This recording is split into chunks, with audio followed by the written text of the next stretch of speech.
नमस्कार, मैं राजेश शर्मा और सेव इंडिया न्यूज के मंच पर आपका स्वागत है। आज सेव इंडिया न्यूज के मंच पर मेहमान के रूप में डॉक्टर स्टेरिक पुरी जी हैं। आप चूँकि राजनीति शास्त्र के स्टूडेंट रहे हैं और अब असिस्टेंट प्रोफेसर हैं Digambar Jain degree college block में। सर आपको बहुत-बहुत स्वागत।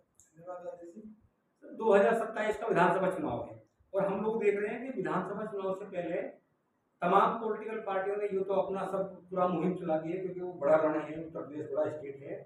हम देख रहे हैं तो थोड़ी-थोड़ी बात पे अभी 10 से 15 दिन पहले सुप्रीम कोर्ट के चीफ जस्टिस किसी बात के लिए कुछ शब्द बोलते हैं और उसी शब्द पे एक विदेश में एक लड़का नौजवान विदेश में बैठता है और वो कॉकरोच पार्टी के नाम से गठन कर देता है, कॉकरोच जनता पार्टी। तो ये जो कॉकरोच जनता जनता पार्टी है, हमारे देश के लोग बड़ी संख्या में फॉलो करने लगते हैं। एकाएक 10 दिन में ऐसा होता है कि भाजपा, कांग्रेस जो बड़ी पार्टियां हैं, जितने के फॉलोअर होते हैं वो इन फॉलोअर से आगे चले जाते हैं। तो अलग अलग तरह की बातचीत होती है। कोई कहता है कि ये पार्टी अब ये बड़ा एक बड़ा एम्पायर खड़ा कर देगी, ये बड़ा विरोध करेगी और हमें लगता है कि वो बुलबुला 8-10 दिन का था और अभी तो कुछ चर्चा होती नहीं। तो क्या सर ये जो हमारे देश के लोग हैं एकदम भाग पड़ते हैं भावनात्मक, क्या है सर? क्या इस तरह की जो विचारधारा है वो देश में सर हावी होगी इस तरह की? असल में राजेश सर, मुझे ऐसा लगता है कि तमाम सारे राजनीतिक दल काम कर रहे हैं और लगातार जो है अलग अलग चुनाव आ रहे हैं, उसमें अलग अलग इश्यूज आ रहे हैं। लेकिन जो यूथ है, यूथ बहुत आशान्वित नहीं रहा। हम लोग ये देखते हैं कि इमरजेंसी के दौर में जो है जयप्रकाश नारायण जो है उन्होंने देश को लीड किया। उन्होंने एक बात कही थी कि ये जो दलीय राजनीति है, ऐसा ना हो कि ये दलीय राजनीति देश के लिए दलदल बन जाए। अभी आप देखिए राजनीति की स्थिति ये है, मैं तो राजनीति का विद्यार्थी हूँ, कि आप इसे बहुत अच्छे से समझते हैं कि एक आदमी जो किसी राजनीतिक दल से चुनाव लड़ना चाहता है, उसकी फिलहाल के दौर में क्या योग्यता है। और हम और आप अगर थोड़ा सा कठोर जो है बोलने की हिम्मत करें तो योग्यता अधिकांशतः पैसा हो। एक दौर था जब आदमी की इमेज, छवि, नैतिकताएं, उसकी समाज उसे किस तौर में लेता है, समाज में उसका क्या संघर्ष रहा है, ये सब चीजें मैटर करती थी। अब जो लोग आ रहे हैं उनको देखिए किस तरीके के लोग राजनीति में आ रहे हैं। और लंबे समय से तो हम और आपको ये पता ही है कि साहब स्टूडेंट पॉलिटिक्स भी लगभग खत्म हो गई। एक दौर में सारे छात्र नेता ही जो है देश के राजनीतिक परिदृश्य पे छाए हुए थे, वो भी सब खत्म हुआ। तो राजनीति जो है एक तो आई उन लोगों के हाथ में जो बहुत पैसे लगे और दूसरा आई उन लोगों के हाथ में जिनके परिवार में राजनीति पहले से रही है। तो ये जो एक तबका है जिसकी लड़ाई है रोजगार की, जिसकी लड़ाई है सस्ती शिक्षा की, जिसकी लड़ाई है सस्ते स्वास्थ्य की, इसके लिए तो राजेश सर कहीं कुछ दिखाई नहीं देता है। अब ये अगर नहीं दिखाई देता है, फिलहाल के दौर का सबसे बड़ा संकट आप देखिए, लगातार पेपर आउट हो रहे हैं। सरकार और पूरा देश मान रहा है कि पेपर आउट हो रहे हैं। आप ये मानिए बहस इस पर हो सकती है कि कौन सा पेपर आउट नहीं हो रहा, वरना अधिकांश पेपर आउट है। जो पढ़ने वाले बच्चे हैं, मेहनती बच्चे हैं, वो क्या करें, कहाँ जाएं, रोजगार है नहीं, उसमें भी वो लगातार तैयारी करते हैं। ऐसे ऐसे उदाहरण हैं कि माँ बाप ने जो है अपनी पूरी कमाई लगा के किसी को तैयारी कराई, एकमात्र बच्चा, और वो पेपर आउट होने के बाद आत्महत्या कर दी। ऐसे दौर में मुझे लगता है राजेश सर, युवाओं के बीच में एक अनरेस्ट तो है, एक असंतोष बना रहा है और जिस पर ध्यान दिए जाने की जरूरत है। ये भी इसी का ये जो सर जैन जी है, अभी हम देख रहे हैं सर नेपाल में पूरा परिवर्तन हो गया, नेपाल में हुआ, बांग्लादेश में पहला परिवर्तन हुआ था। तो जो ये जैन जी का सर ये जो आक्रामकता है भारतीय राजनीति में, इसे आप किस नजरिए से देखते हैं? राजेश सर, ये कहना तो अभी बहुत जल्दबाजी होगी कि ये जो एक आप मानिए कि मीडिया पर एक अभियान ये जमीन पर उतर पाएगा कि नहीं उतर पाएगा, जमीन पर ये राजनीति को कितना प्रभावित करेगा। मुझे लगता है इस बारे में कुछ कहना तो अभी जल्दबाजी है।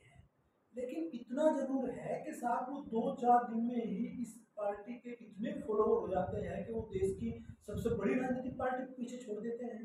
तो इतना है कि अनरेस्ट तो उनमें है, लेकिन दौर को हमें समझना पड़ेगा। अब जो है नौजवान सड़क पर आकर इसके लिए संघर्ष करता है कि नहीं करता है, वो आंदोलन के तरीकों को भी समझता है कि नहीं समझता है, ये एक अलग पहलू है। क्योंकि आपने मीडिया की किसी चीज को जो है ऑनलाइन फॉलो कर लिया, फॉलोअर बन गए, चार बात लिख दी, ये सब, और कुछ बेहतर के लिए काम करना, ये सब बहुत अलग अलग चीजें हैं। हाँ, इतना जरूर माना जाना चाहिए और पूरी भारतीय राजनीति को इस पर चर्चा की जरूरत है कि इतना बड़ा अनरेस्ट है, यानी पॉलिटिक्स कहीं और हो रही है, मुद्दे कहीं और जो है दिखाए जा रहे हैं, वास्तव में मुद्दे कहीं और हैं जिन पर बात नहीं हो पा रही है। और उसके लिए जब तक कुछ बेहतर राजनीति शुरू नहीं हुई, और बेहतर राजनीति जहां से हमने बात की शुरू की राजेश सर, बेहतर राजनीति तब तक नहीं होगी जब तक राजनीति की योग्यता पैसा है, तब तक बेहतर राजनीति नहीं होगी। बेहतर लोग नहीं आएंगे, बेहतर लोग नहीं आएंगे, जो वंशानुगत लोग हैं वही आएंगे, बड़े बड़े पैसे वाले लोग आएंगे। एक वो संस्था है Rajesh sir, ADR, association for democratic reforms, जी जी। वो स्टडी करती है इलेक्शंस की लगातार। उसकी स्टडी आप पढ़िए, लगातार हर इलेक्शन में करोड़पतियों की और अरबपतियों की संख्या सदन में बढ़ रही है। अभी हम और आप बैठकर यहाँ जो है 5-7 ऐसे सांसदों के नाम ले सकते हैं जो बहुत मुखर रूप से संसद में बोलते हैं, बिल्कुल। और एक दो ये था कि सब बोलते थे। तो यानी कि वो संख्या सिमट रही है, जो लोगों के मुद्दों पर बोलते हैं, बात करते हैं, संघर्ष करते हैं। जरूरत है कि ये संख्या बढ़े। सर ये लगातार जैसा अभी आपने बताया कि जो जयंती है इस समय आग्रह इसलिए भी है कि कभी ये पेपर लीक हो गया, कभी वो पेपर लीक हो गया, और एक बहुत जल्दी वैकेंसी क्रिएट हो गई, रोजगार का बड़ा संकट पूरे देश में है। तो ये जो सर आंदोलन है, क्योंकि गुस्सा तो है सर यूथ में, तो क्या भविष्य लग रहा है सर आपको इसका? देखिए राजेश सर, ये एक खतरनाक संकेत है। लगातार पेपर आउट होना, रोजगार के हालात खराब होना, ये, और नौजवान का इस सबसे सबसे ज्यादा पीड़ित जो है वो नौजवान है, वही इसे झेलता है। आप देखिए, सबसे बड़ी बीमारी अगर आप मानोगे कोई है तो बेरोजगारी है। एक ऐसा नौजवान जिसे हर आदमी ये पूछता हो, और भाई आजकल क्या कर रहे हो, और उसको ये कहना पड़े कि, मतलब सोचना पड़े। मतलब हम लोग जब हॉस्टल रहते थे तो ये चर्चा आम थी कि साहब तमाम ऐसे नौजवान हैं, अभी भी तमाम ऐसे नौजवान हैं जो रिश्तेदारियों में, लोगों के यहाँ, समाज में जाने से केवल इसलिए बचते हैं कि सामने वाला आदमी उनसे सवाल पूछेगा कि और आजकल क्या कर रहे हैं। और ये ऐसा प्रश्न है, इनके पास इसका जवाब नहीं है। उन्हें कोई काम दिया नहीं जा रहा है, बड़ी बड़ी लफाजियाँ की जा रही हैं कि नौकरी ढूंढने की बजाय नौकरी देने वाले बनो। ये केवल खाली कोई लफाजियाँ है, लफाजियों से काम नहीं चलता। तो हालात खराब हैं। और ये जो पेपर आउट प्रकरण भी है राजेश सर, मैं इसे और दूसरी तरीके से भी देखता हूँ।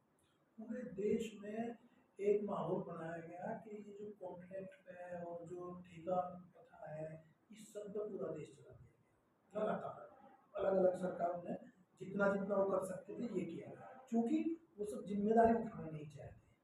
अब ये जो संस्थाएं काम करा रही हैं और ये जो लोग ठेकों पे काम कर रहे हैं, इनकी कोई जिम्मेदारी नहीं है। जिम्मेदारी नहीं है तो आप देखते हैं हर पे प्राउड है। संस्थागत तरीके से बना हुआ आदमी, उसकी एक जिम्मेदारी होती है, वो बना होता है, वो इतनी जल्दी नहीं लिख सकता। तो ये हालात खराब हैं, इन पर अगर बहुत गहनता से विचार नहीं हुआ, दलों की सीमाओं से ऊपर उठकर अगर नौजवान की स्थिति पर बात नहीं होती है, तो हालात गंभीर है। जब सर हम पूरे देश की बात कर रहे हैं, हम लोग जो कि यहाँ बैठे हुए हैं दिल्ली का, हम दिल्ली के एनसीआर में हैं, और यहाँ भी अगर आसपास के राज्यों की बात करें तो अलग अलग विचारधारा की सरकार भी है, ऐसे नहीं है कि एक ही पार्टी की सरकार है। और जब जब सर ये चुनाव से पहले अलग बातें होती है, दावे होते हैं, और जब सरकार में वो आ जाते हैं वहाँ भी स्थिति अमूमन ऐसी होती है। तो ऐसे माहौल में जब तमाम पॉलिटिकल पार्टियों की सरकारें अलग अलग होती हुई हैं, और वहाँ भी ये संकट होता है बेरोजगारी का, पेपर लीक का, क्योंकि लगातार होता है। तो जो पॉलिटिकल पार्टियां हैं, और ये एक तरफ गुस्सा है, जैन जी यूथ में गुस्सा है, तो ये जो पॉलिटिकल पार्टी है उनका क्या, वो ऐसा क्या करें सर, क्या एक दूसरे बारों में काम चल जाएगा?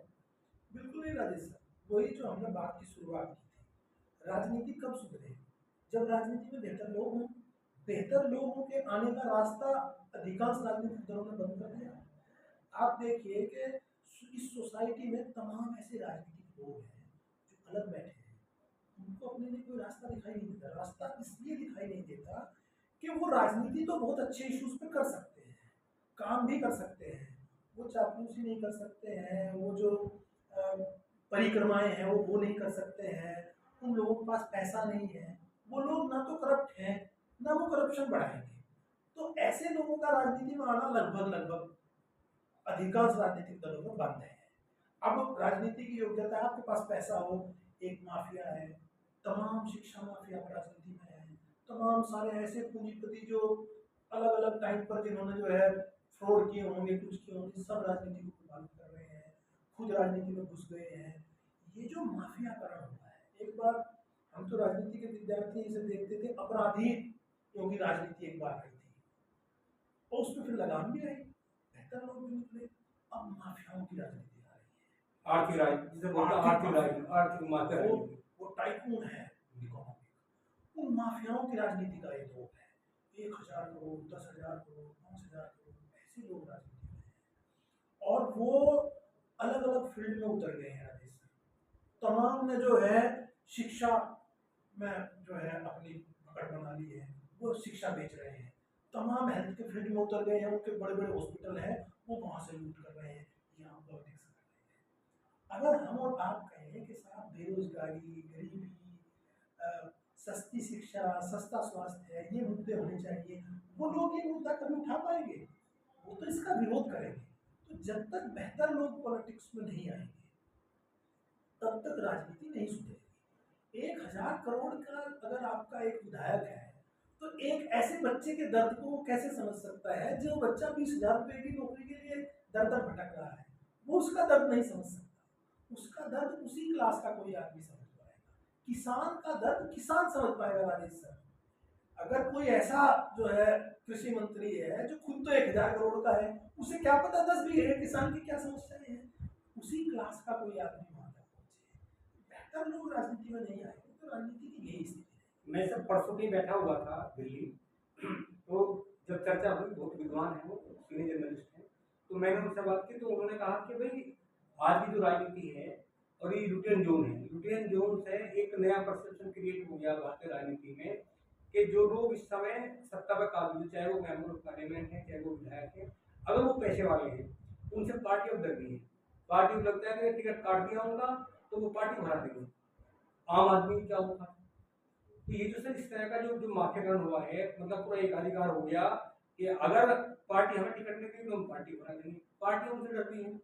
हालांकि जैसे आपने बताया कि जो आपराधिक एक दौर था आपराधिक राजनीति का, वो भी गया, तो ये भी जाएगा। जब जयंती खड़ा होगा तो जो तमाम जितने भी दरख्त हैं सब ध्वस्त होंगे। जो सर हम देख रहे हैं लगातार, हम जब छोटे थे आप और हम, तो हमें ये नहीं पता होता था कि सरदार वल्लभ भाई पटेल किस जाति के हैं, महात्मा गांधी किस जाति के हैं, या जवाहरलाल नेहरू जी किस जाति के हैं, हमें नहीं पता होता था। लेकिन आज हम सब देख रहे हैं तमाम पॉलिटिकल पार्टियों ने पूरे देश में एक ऐसा इशू बना दिया, मतलब जाति पे एक ऐसा आंदोलन शुरू करा दिया पूरे देश की राजनीति में। क्या सर हमारा जो संविधान था, जो मैनिफेस्टो का हमारा जब देश आजाद हुआ, उसमें भी जाति का नाम था कि जाति के नाम से सब राजनीति? ये सब टोटल जो है पॉलिटिकल पार्टी ये खेल खेलती रहती है सब। अगर उनको लगता है कि आज धर्म का सहारा लेकर राजनीति की जा सकती है तो धर्म के खेल हो जाएगी। कल उनको लगता है कि लोगों को जातियों में तोड़ो, इसके बाद पॉलिटिक्स करो, तो फिर वो जाति के इशू को आगे बढ़ाएंगे। आप देखिए किसान की कोई जाति हो सकती है? किसान का, हर जाति के किसान का एक ही संकट है, फिर भी उनको जातियों में बांट रखा है बुरी तरह, वो अपनी अपनी जाति के साथ खड़े हैं। आप देखिए छात्रों की कोई जाति हो सकती है? और छात्रों को जातियों में बांट देते हैं। स्टूडेंट्स का बड़ी प्रॉब्लम है महंगी शिक्षा, वो शिक्षा ले नहीं पा रहे हैं, और जब शिक्षा लेकर आगे तक बढ़ते हैं, आप देखिए कि जो पेपर आउट प्रकरण है, इस ये क्या कोई एक जाति के छात्रों को प्रभावित कर रहा है? पूरे सबको प्रभावित कर रहा है। एक बीमार आदमी किसी जाति का हो सकता है? सब जो है गरीब लोग जो बीमार हैं वो जूझ रहे हैं स्वास्थ्य के महंगाई से। इतना महंगा इलाज कैसे कराएं? ये जो मुद्दे हैं, जो रियल इश्यूज हैं, उनसे अलग राजनीति को लेकर जाते हैं वो लोग जो जिनका मोटिव पब्लिक वेलफेयर नहीं है, जो लोक कल्याण की पॉलिटिक्स के लिए आए ही नहीं, उनके लिए एक व्यवसाय है।